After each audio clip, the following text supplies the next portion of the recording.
भाइयों, बहनों और प्यारे बच्चों, आज हम चर्चा कर रहे हैं कोरोना की महामारी की। पूरा देश ही नहीं, पूरा विश्व इस महामारी से त्रस्त है। और जब इस महामारी के बचाव की बात करते हैं तो सरकार ने जारी की हैं कुछ गाइडलाइंस कि कोरोना से कैसे बचा जाए। तो जब मैं ये गाइडलाइन पढ़ रहा था तो मुझे अपनी भारतीय संस्कृति की याद आई, और विशेष रूप से उन दिनों की याद आई जब मैं खुद छोटा था।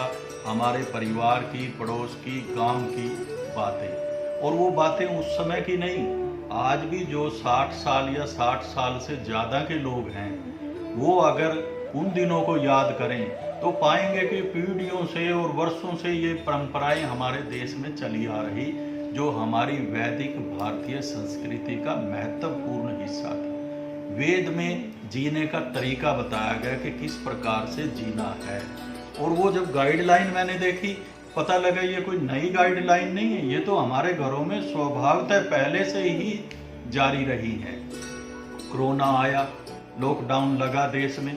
जब लॉकडाउन लगा तो जो सारी बड़ी बड़ी हमने प्रगति की बातें की थी, ग्लोबलाइजेशन, अब ये कोरोना आया कहाँ से? हमारे देश में तो था नहीं। ग्लोबलाइजेशन जिस पर हम घमंड करते थे, उसी ग्लोबलाइजेशन की वजह से इस देश से उस देश में और हमारे देश में ये कोरोना फैलता चला गया। हिंदुस्तान में पहले भी था, बीमारी फैलती थी, एक ही जगह पनपती थी, एक ही जगह समाप्त हो जाती थी, क्योंकि वो कहीं आने जाने के इतने साधन नहीं थे। ठीक है, पिछड़ापन आप कहेंगे उसको, लेकिन ग्लोबलाइजेशन का जो परिणाम आज आप देख रहे हैं, और जो कार से लेके चंद्रयान तक और एक छोटी सड़क से लेके बड़े हाईवे तक हमने क्या क्या नहीं बनाया, बड़े बड़े मकान, बड़े बड़े जेवरात और लाखों रुपया हमने इकट्ठा किया। लॉकडाउन में सारा का सारा धरा रह गया, कुछ काम नहीं आया। और मैं ये कहूँ कि जिन्हें हम हार समझे थे अपना गला सजाने को, जिन्हें हम हार समझे थे अपना गला सजाने को, वही अब नाग बन बैठे हमें काट खाने को। वो चीज़ें सारी हमारे उलट पड़ी। अगर हमने अपनी भारतीय संस्कृति को पिछड़ा मानकर ना छोड़ा होता तो निश्चित रूप से हम कोरोना से बचते। आप कहेंगे कैसे? मैं कुछ उदाहरण देता हूँ। पहला शब्द आपने क्वारंटाइन का आजकल सुना। क्वारंटाइन हमारी संस्कृति में हजारों साल से था। हमारे भी यहाँ कोई महामारी तो होती नहीं थी। महिलाओं को एक बीमारी मान लो हो जाती थी, माहवारी की बीमारी, तो 3-4 दिन के लिए वो महिला क्वारंटाइन हो जाती थी, घर के किसी सामान को टच नहीं करती थी, अर्थात वो संक्रमित मान ली जाती थी। फिर जब कोई बच्चा घर में जन्म लेता था तो जच्चा और बच्चा का कमरा अलग हो जाता था, उस कमरे में कोई आता जाता नहीं था, और उस परिवार को कहा जाता था इस परिवार में सूतक लग गया। कुछ नियम थे जिनका पालन करना पड़ता था। कोई बाहरी व्यक्ति सामान लेकर नहीं उस घर में आ सकता था। यहाँ तक कि महिला के माता पिता भी आए, वो भी 4-5 घंटे के लिए बाहर बिठाए जाते थे, क्वारंटाइन करते थे उनको, तब वो मिल सकते थे। संक्रमण का इतना उदाहरण, इतने सचेत हम थे कि किसी भी संक्रमित व्यक्ति को एक दूसरे के संपर्क में नहीं आने देते थे। इसी प्रकार से जब हमारे देश में किसी का स्वर्गवास होता था तो लोग जो सब यात्रा में जाते थे उनके लिए कंपलसरी था कि जब वो लौट के आए स्नान करें।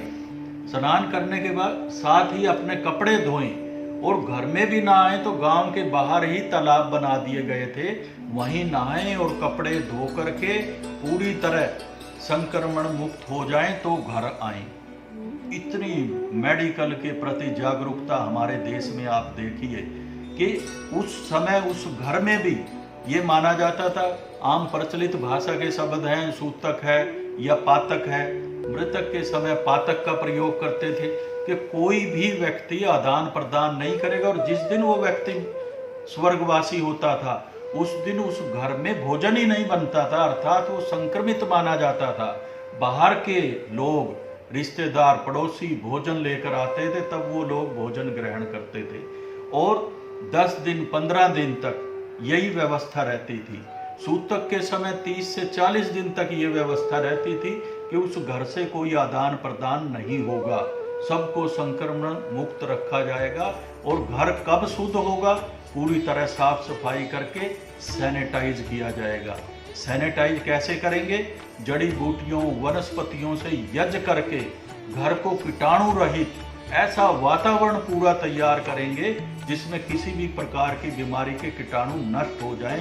तो सैनिटाइजेशन भी ये तो हमारी संस्कृति का हिस्सा था, नई बात नहीं है। क्वारंटाइन करना भी नई बात नहीं है, सैनिटाइज करना भी नई बात नहीं है। और घर की शुद्धि का कितना ख्याल रखा जाता था।